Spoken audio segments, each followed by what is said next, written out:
This podcast is sponsored by Camera Museum of London and Tang Cigars at 44 Museum Street. Welcome to a Fish Out of Water podcast. This is your host, Richard Lipman. Today, we are interviewing Alec Soth. External headphones. I think this is better. How's this? Can you hear me? Yeah, I can hear you fine. Can you hear me okay? Yes, brilliant. Brilliant. We'll go straight into it. It will be about half an hour.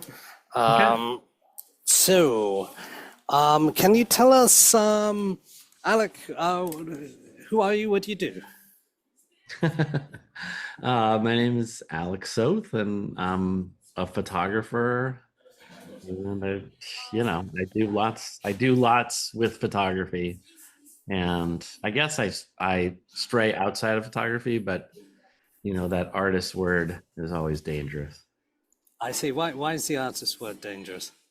I mean, I don't know. It's silly. It's just it can sound pretentious in the wrong context, and I don't know which context I'm in right now. I'm on Zoom. I see. You started off with sleeping with By the Mississippi. By the Mississippi. Is that something you dreamt about all your life as a kid? I wouldn't say so. No. I mean, weirdly, I was always a homebody, and I dreamt about building things in my backyard or my room. I was quite domestic, so I wasn't have this fascination with travel or adventure, really. I see that. Yes. Okay, we have you here. Just one moment. I'm just getting my notes very quickly. One moment. And was childhood a happy time for you? Yeah, I mean, yeah, absolutely. It was, I mean, up to a point, of course. I think many people reach this point, but yeah, it was kind of a magical time. And when you were a kid, were you looking visually? Were you thinking visually? Were you good at school? Were you drawing? Were you watching a lot of TV? What were your influences? Oh yeah, interesting question. I think I had a rich imaginative life. So I had a lot of pretend friends. I had I lived in a fantasy world in my head. I don't think it was particularly visual necessarily. I think it was of the imagination, which is sort of why photography. I sometimes think it's a contradiction because I'm a very interior looking person, and of course photography is forced to be exterior. But yeah, I did, yeah, I did drawing and so forth, but I wasn't. Yeah, I didn't think I was going to be an artist or anything like that. You do you make your subjects feel comfortable? I mean, obviously, sometimes I can see through your book and your work, you approach strangers. Yeah. Yet they seem incredibly comfortable to take direction. How is this made possible? I hear that a lot. I mean, I feel like I don't think I make people unusually comfortable. I feel like my own. I mean, it depends at what stage of work it was, but early in my career, I think my discomfort weirdly put people at ease in some ways. It was honest, right? I think, yeah, it was honest, and also I appeared non-threatening, both by my physical being and mannerisms, but also the camera I was using, which is large format. And, but I don't like if I go to a party, the last thing I'm known for is putting people at ease. I would say I don't think I have this aura of social ease. So how would that? What would happen at a party? How would you interact? Sorry, a bird is smacking into my window right now. That's not putting me at ease. Oh my God, sorry. Can I do one thing? We used to have the Post-it notes up here that kept the bird from doing this, and That's I it. need to do this right now. Okay. Wow. Slightly terrifying.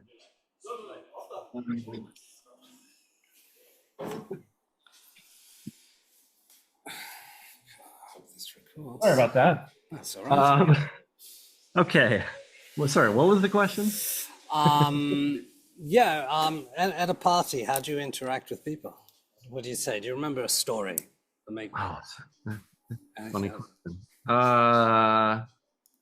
No, I mean, I think, I think one of the things that I've learned now is that to ask people questions, to not talk about myself, to talk about them as if possible. I mean, that puts me at ease, and certain people respond to that. But I think, if I was like a youngster, I wouldn't have known to do that. I would just hide in the corner. And I don't know if I have any good party stories, really. No. Sorry. Are they connected with your photography? Do you sometimes recreate life through your photography? Not in a one-to-one way, but sure. I mean, I actually think most of my work is about social distance, social interaction, but also distance from the world or interaction with the world. So it's and so all the interactions that one might have had feed into the work that I do, but it's not one to one. Including the famous swan on the bed, right? Two swans on a bed as a towel. Sure.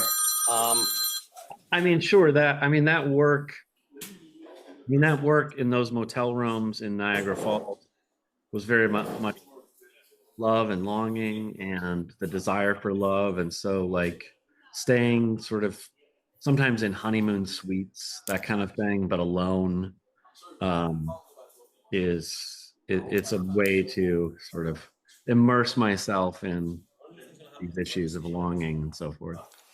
Why the big format camera? Is that something you worked with since the beginning? Is that?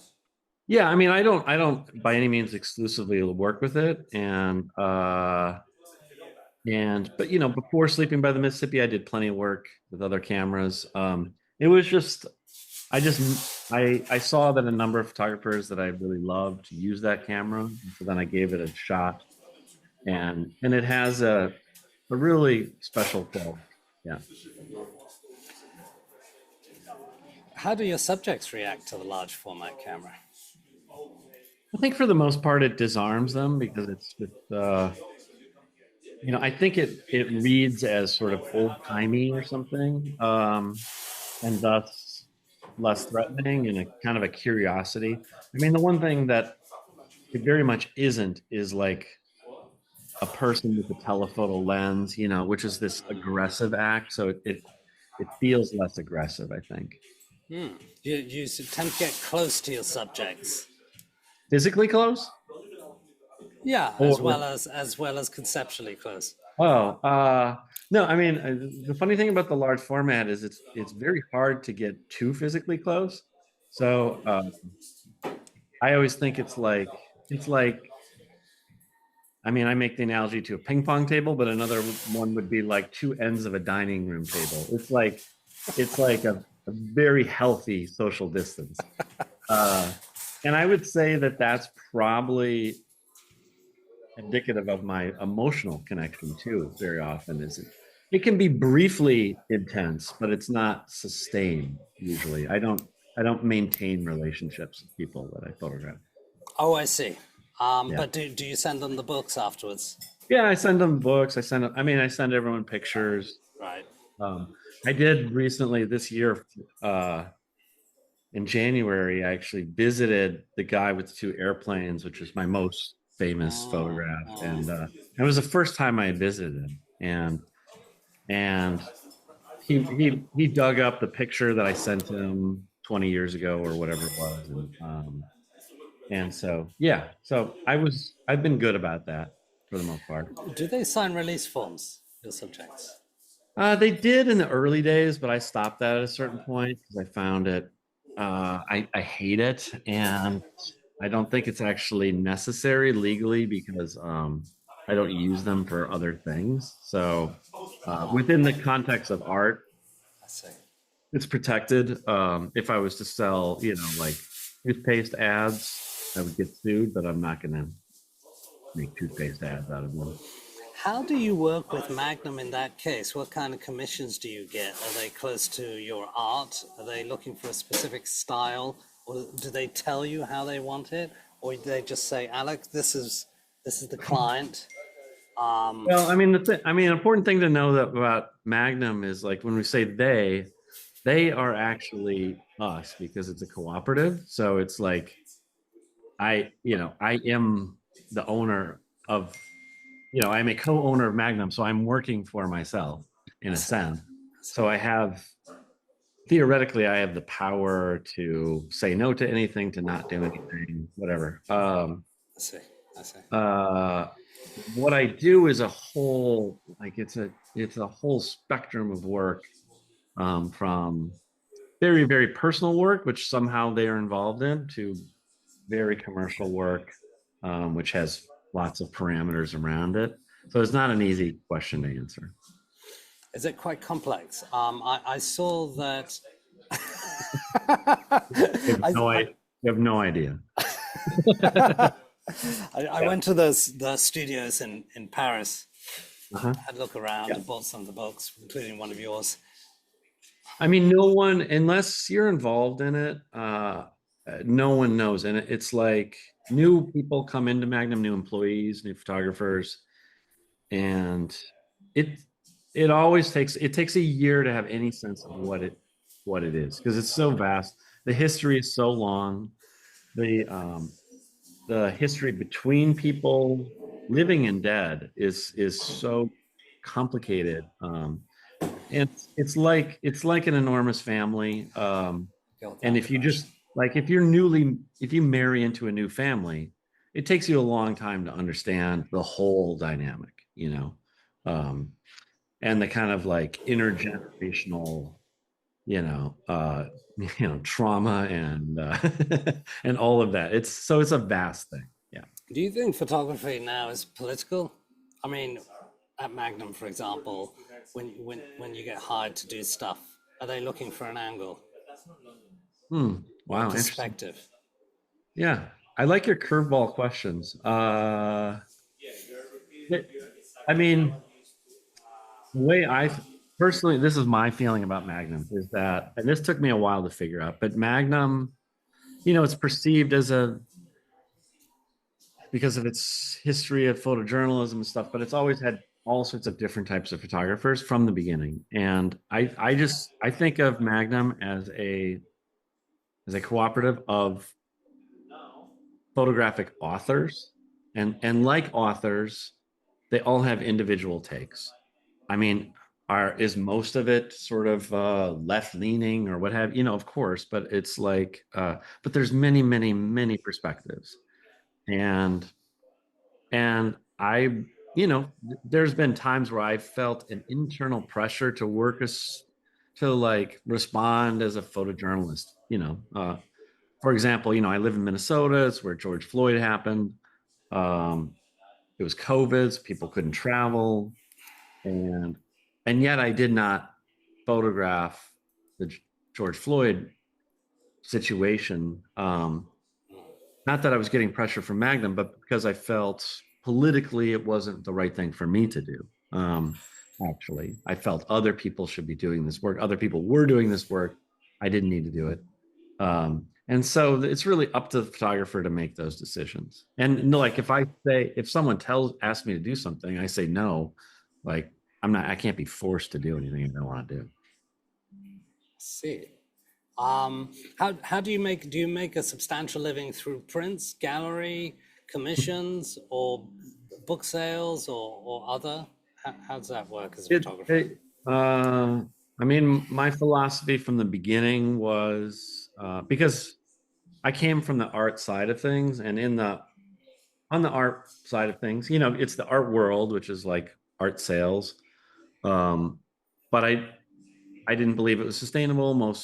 I don't. think it would be smart to think it's sustainable. And so most people then go for an academic career. And I didn't have an advanced degree. I sort of like missed that boat. And so I went this other route as a working photographer, as a sort of to complement the art stuff.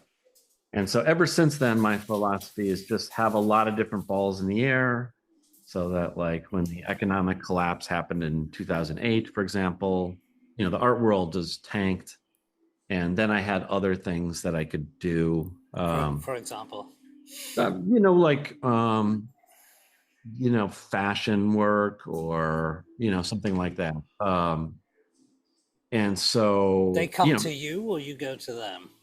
Fashion or that kind of thing. They almost always come to me. Yeah. And they come to Magnum or to me. But it's, yeah. And I would, and right now is a time like that where the art world is going through a lot of corrections plus the global situation. And so I just have different balls in the air. Some balls fall, other ones. So it's not consistent. I mean, if you looked at like a graph of my income over the years, it's just like it's up, down, left, right. Yeah. It's not stable, but it's a fun, it's a fun roller coaster. I've got this image of that man with a penis in his car. How did that happen? Man with a penis in his car from Niagara. Yeah. Wow. Naked man.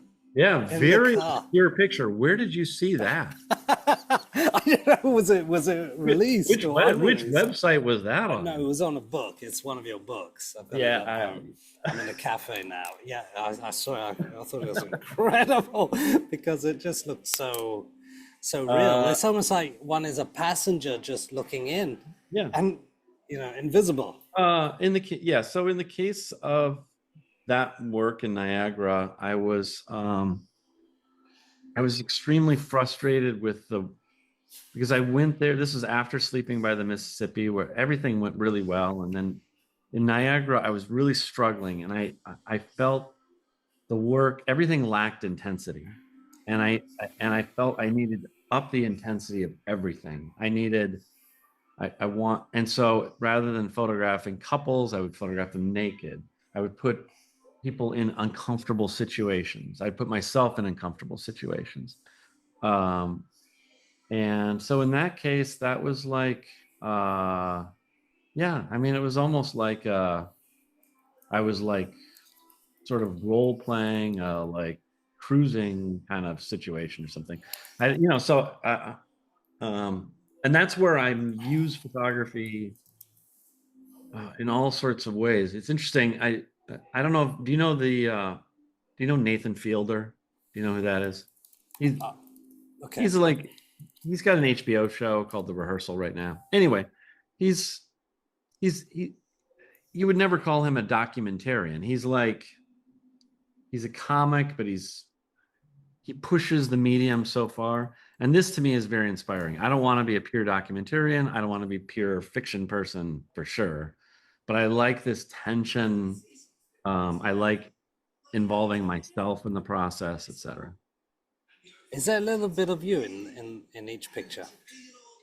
Oh, sure. Yeah. I mean, one of the points, I always try to like put myself in there subtly so that like, in documentary films, when you hear the voice of the filmmaker off camera asking a question, that's sort of like an acknowledgement that the filmmaker is there and that they're involved. And can you give us an example? In that book, Niagara, I show my own penis. So that's so there's a photograph in a mirror basically, and something similar happens. It's almost a self-reference, but in my latest book. So there's an acknowledgement of my own participation or role in all of this. Yeah. You mentioned uncomfortable situations. Is that uncomfortable feeling wise or uncomfortable where there's a possibility of death? No, for the most part, not. I've not gone to dangerous situations. I've had a couple, things where I probably went further than I should have, but no, it's it's uncomfortable. It's like, you just asked me a question about the picture of the guy in the car. Like you're pushing a little further than some other people will push. And I think sometimes it's asking the question that you wouldn't ask at a cocktail party. You're like going a little further and then a little further. And for me, and photographically, it's like, I'm outside someone's home, I'm photographing them. I say, can I, see inside your house? I get inside the house. Can I see inside your bedroom? Can I see inside your closet? Can I, can I see inside your secret box holding your most private possessions? It's wanting more of that. Yeah. In the car, did he know you were taking a picture?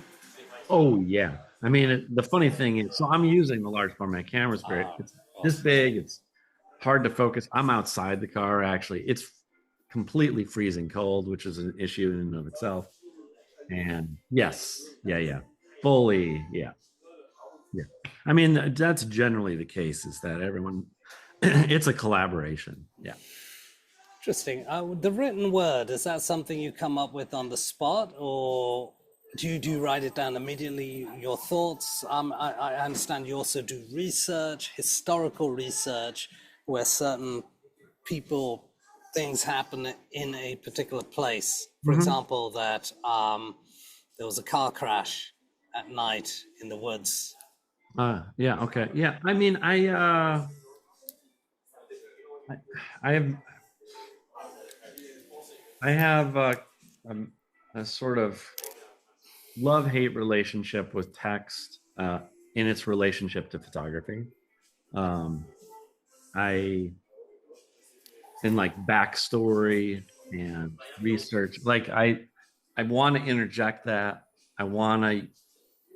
It's important to me, and yet I think too much of it kills pictures and kills the experience for the viewer. So I'm always wrestling with language, how much to use it. Do I hide it in the back of the book? Where do I put it? Do I use titles? All that kind of stuff. So I don't have a good answer, but it's always on my mind, I guess. Yeah. If you were to do a project in England, would you travel around the country? What would it be about? Hmm. I recently did a commission, and it was like I was supposed to photo. I could do anything in Italy, right? And I was like, I'm not going to sum up Italy, and I had very little time to do it. So I was not going to sum up Italy. So in that case, I went to Venice, and I went to a fancy hotel, and I did all the work in the hotel. And I'd done something similar in Japan before, kind of referencing Lost in Translation. I mean, I think I would feel very uncomfortable trying to like take on England. I would pick something very, very small, and that probably had something to do with being an outsider there. So I don't know what that means exactly, but I'm interested again in sort of acknowledging my own presence, my own lack of understanding, or so forth. Yeah. That picture on on your right, can you tell us a bit about it? The lady.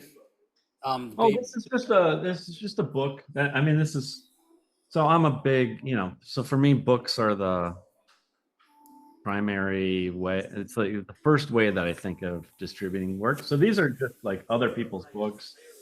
I mean, this is a book of photographs. They're all self portraits by this woman. But yeah, it's not mine. Okay. Yeah. And what about your future work? Are there any projects you're focusing on, or do you focus on the travel, the road? You're gonna. No, yeah, I'm super project based. So I finish a project and then I have to figure out the next one, much like a filmmaker or a novelist or what have you. And then basically I never talk about the next one because I want to feel free for it to change.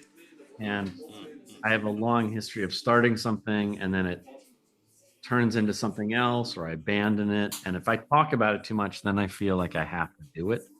So, thus, no answer. How do you get the funding? I mean, for example, when you're traveling around back in the early days, was it tricky? Did you have to save up? I'm obviously you were Yeah, away from home from weeks, I I imagine. saved up. I saved up, and I got a couple grants. It took me a while to like get to the level where I could get a grant. So I got a grant. I got took time off of work. Um, yeah, just cobbled together a way to do that. It's of course very different now. Yeah. So we can look at a couple of photos here. Just one moment. Let me just. Got it. Okay. I see that there is.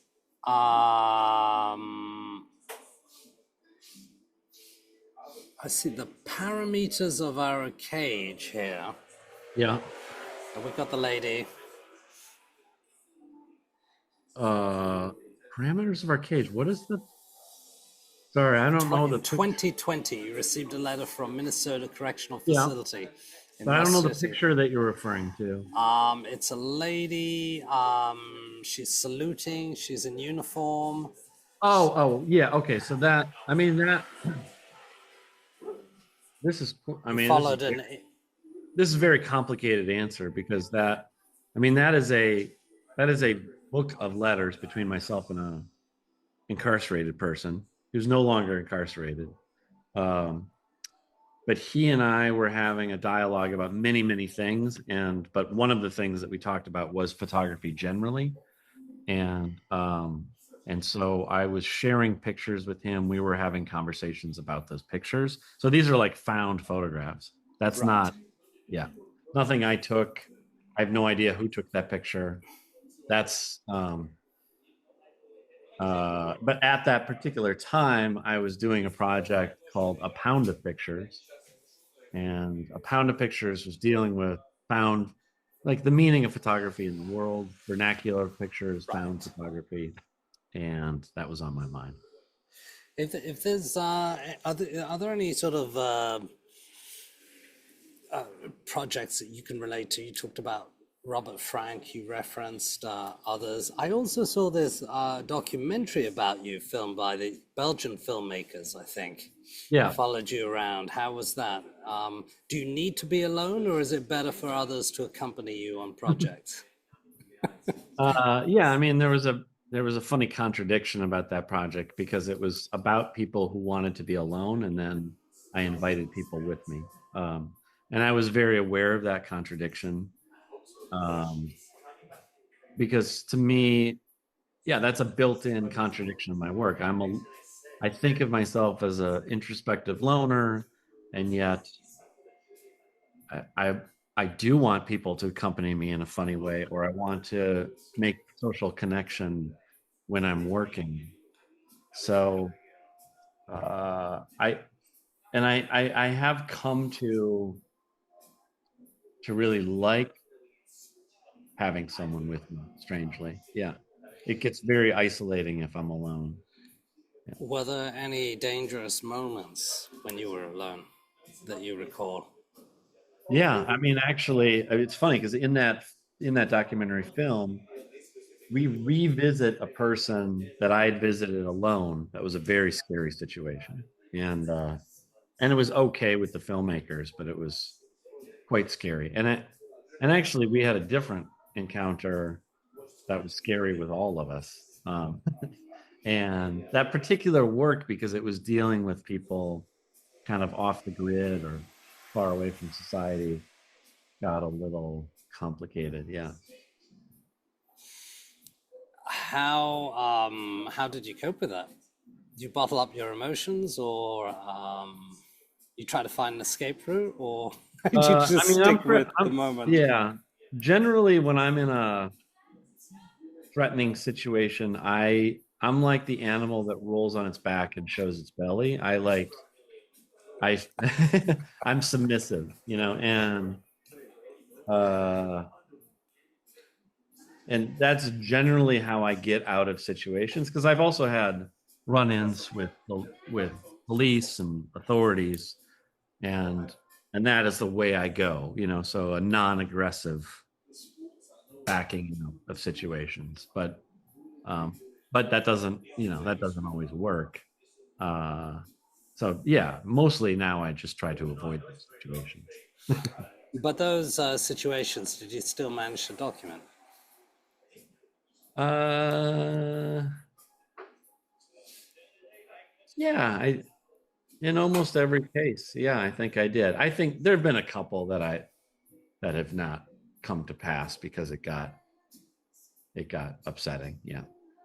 Is there a particular story you'd like to recount that we don't know about? You said run-ins with the police. How would that happen, for example? Yeah, I mean, even during sleeping by the Mississippi, I was photographing outside of a prison, Yeah. and like apparently within some circumference of the prison, you're not allowed to document it. Um, and so the police were called, and it was funny. The funny part of the story is that they wanted to confiscate the film that I'd taken, Yeah. and and in that particular case, I think I'd taken one sheet of film, and I knew it wasn't any good, so it was fine. It wasn't even a good picture, um, but but I took out of the film holder and I handed them the sheet of film, and then they said, "Where can we get this developed?" And I was like, "I assure you that you can get it developed, but there will be nothing on the film because it's now in the sunlight."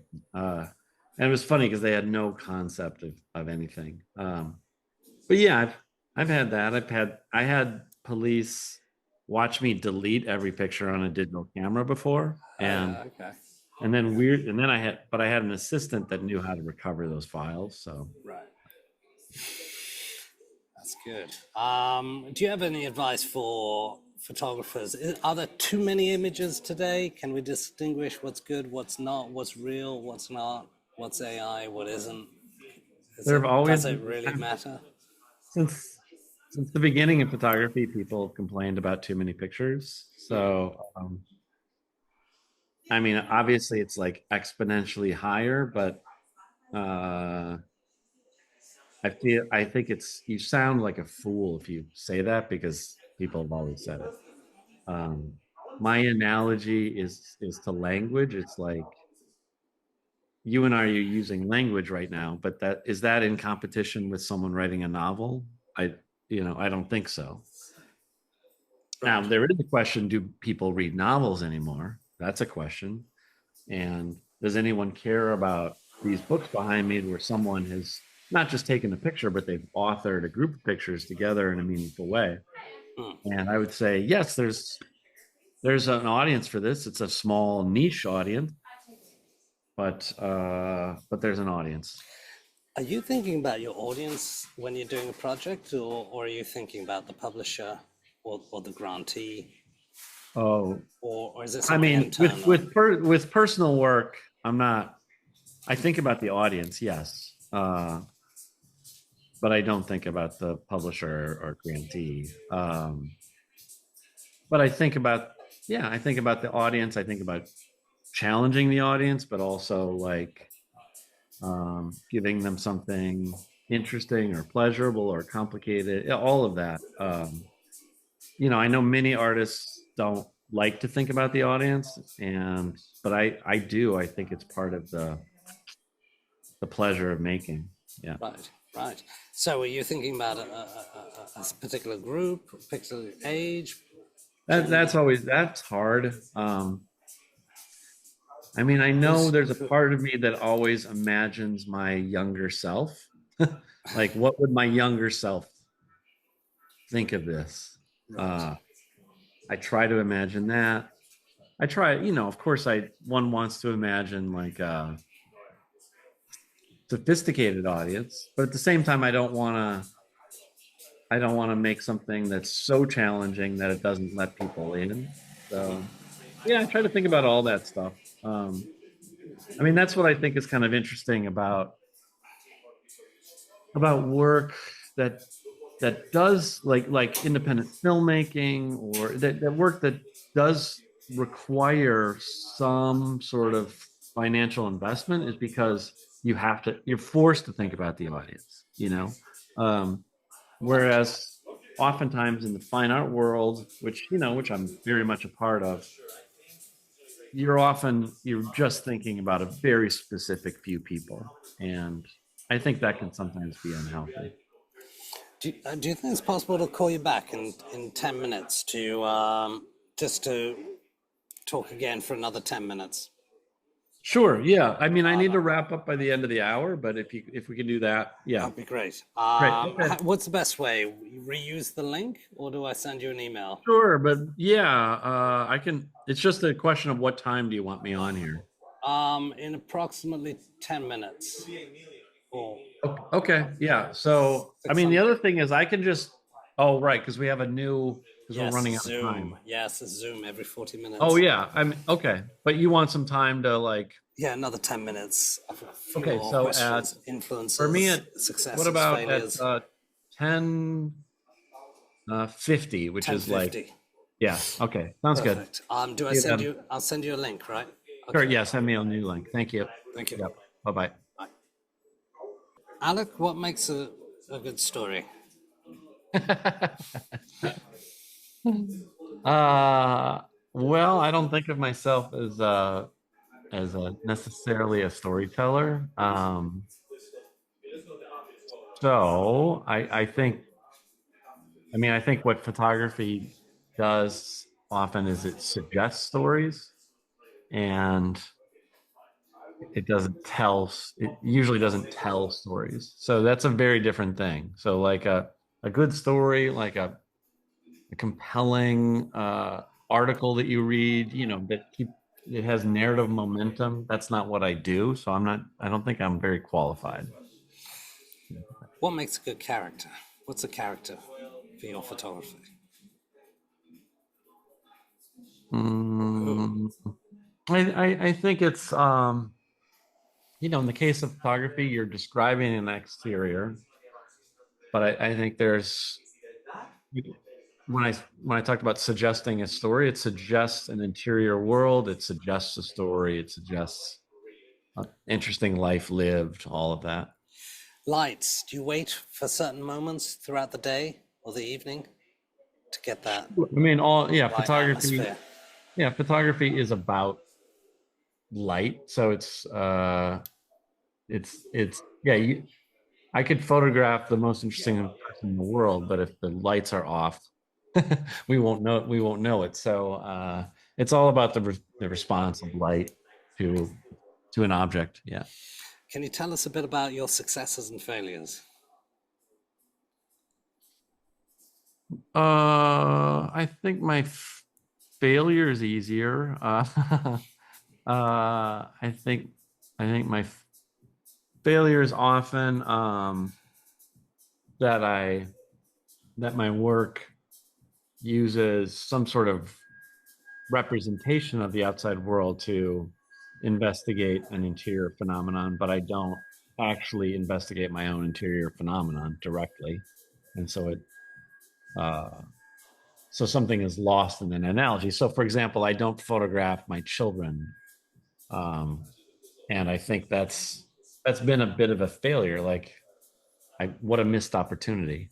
Um, in terms of successes, I think of I think the best thing I can do is just drop seeds all over the place, and I think the fact uh, my that my work exists in book form to a large extent, and that those seeds have been dropped all over the place, and that they might sprout up. Yeah. What's the future for young people who want to become photographers? What are the challenges? Oh, I mean, I think, social media is an enormous challenge, because so much of art making is about setting down, like it's at a certain point when you're in the process, you need to set aside the what people think kind of phenomenon. And I think social media has made that very hard. Yeah. Does AI pose challenges to capturing real life and capturing the moment? Like Cartier Sure. Bresson would. Yeah. AI. Yeah, sure. AI is hugely challenging for everybody in every field. And this is one area where I feel old. Like I don't like, the way people would talk about, like, I remember when I got into Magnum and everyone was freaking out about photoshopping images and all that stuff. And it seemed kind of silly to me. Um, but yeah, AI sort of like triggers all of that for me, but I'm not gonna, I don't know the answer. I don't know how to solve it. I don't know.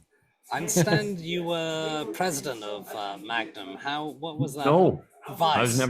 No? never president. Don't want to be. I say. No, thank you.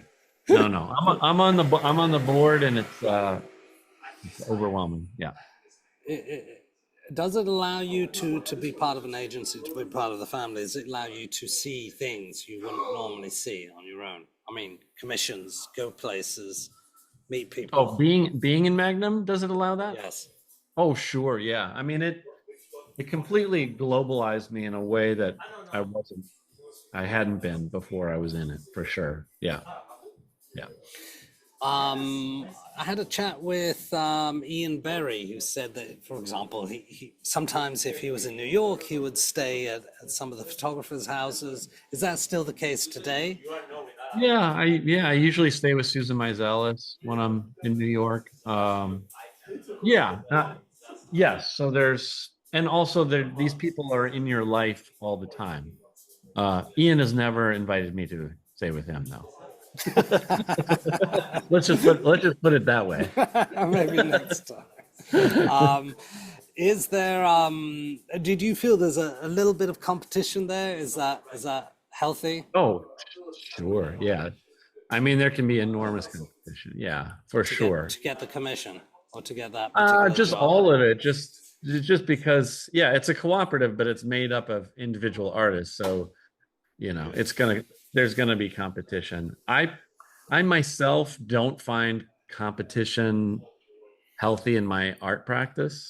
I really don't. I find it destructive, but other people thrive on it. How would they thrive on it? I mean, I think lots of people thrive on competition. They want to it pushes them to work harder. Like someone got such and such acknowledgement or whatever. I'm going to work harder to get it. I just don't.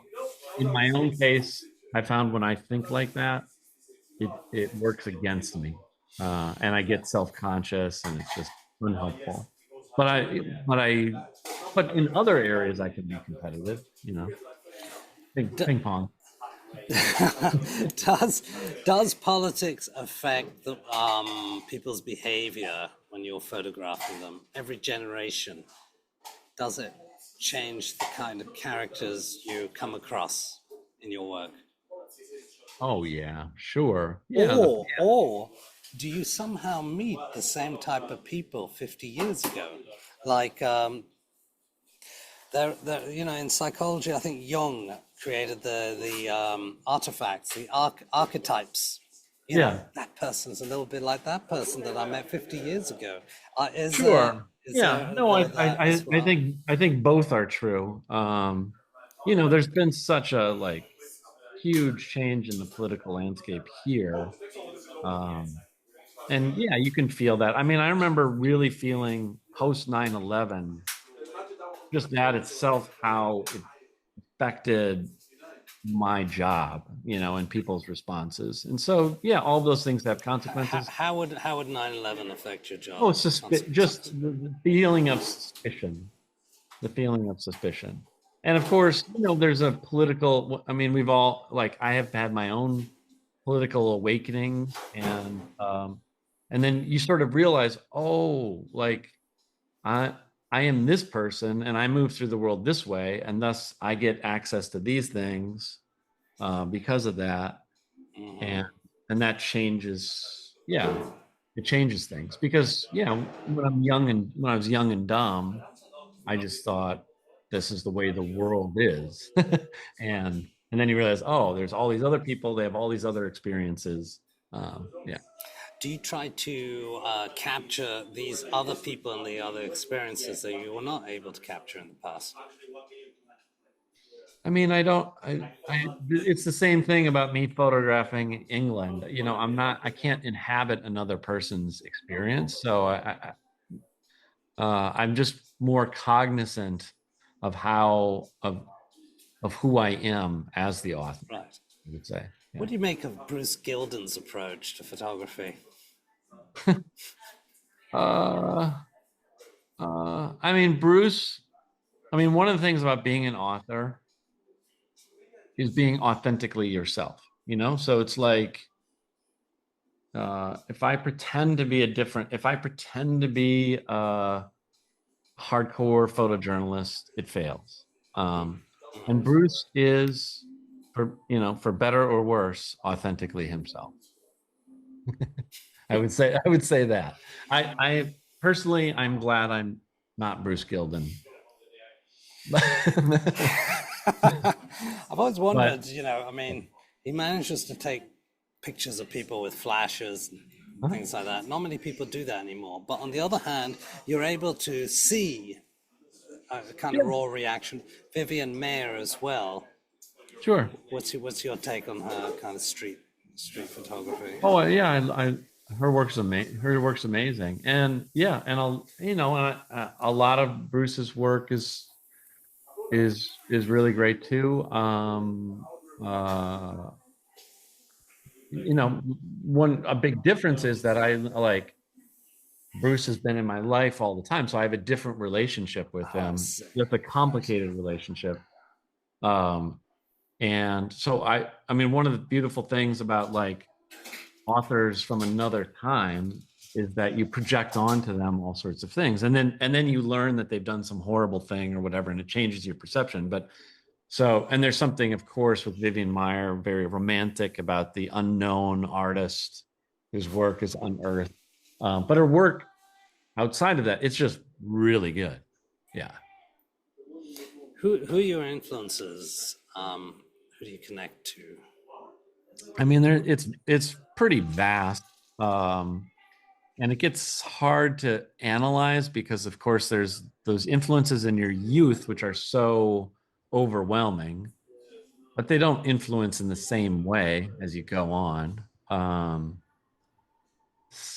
So it's a vast network. I mean, it's a lot of the usual names, but it's like, I mean, probably like the number one for me is Masahisa Fukase, the Japanese photographer, and not just for Solitude of Ravens, which is maybe my favorite book, but for his whole career, his whole output.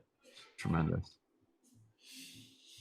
Interesting. Do you have any thoughts, comments for the future? For the future. Is that what about is now the future? No, I mean, you live in the moment. I don't speculate much about the future, and and I also know, I mean, my work is not going to last very, like, it doesn't matter. It doesn't, it's it's much more about the moment, I would say. It's much more about the moment. For me, it's much more about like, okay, what's the next thing that I can focus my attention on and be excited about that. 20 years down the road, who knows? Yeah, I'm not thinking about it. If you were given a shuttle to go to Mars or to any planet in the world, outside of the world, where would you go? What would you do there? That's one of the craziest questions ever been asked. I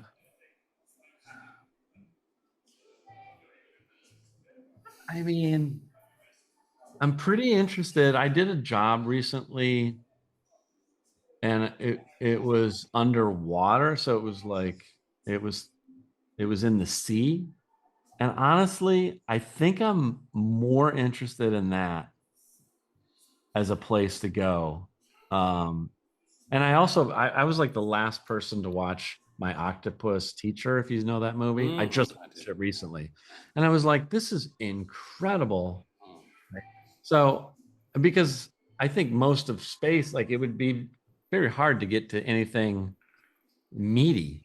It's just a lot of open space. So that's what I would go for. And what do you prefer to shoot digitally or analog? I like them both for their qualities. The analog is getting harder because of my vision, also not just the expense, but it's like focusing is more challenging now. So I'm frustrated by that, but I still love it. It's also just obscene the price. So and digital, what kind of cameras would you recommend or would you use? I mean, I use the Fuji GFX system, which is the first digital camera system that I really have affection for. Why is that? Is it the color size? I just physically like it. I just like holding the camera. Yeah. I see. Okay. Yeah. Cool. All right, Alec, thanks very much. You got it. Appreciate it. This podcast is sponsored by Camera Museum of London and Tang Cigars at 44 Museum Street. Thank you for listening to a Fish Out of Water podcast. This is your host, Richard Lipman. Should you have any questions, comments, or suggestions, please get in touch.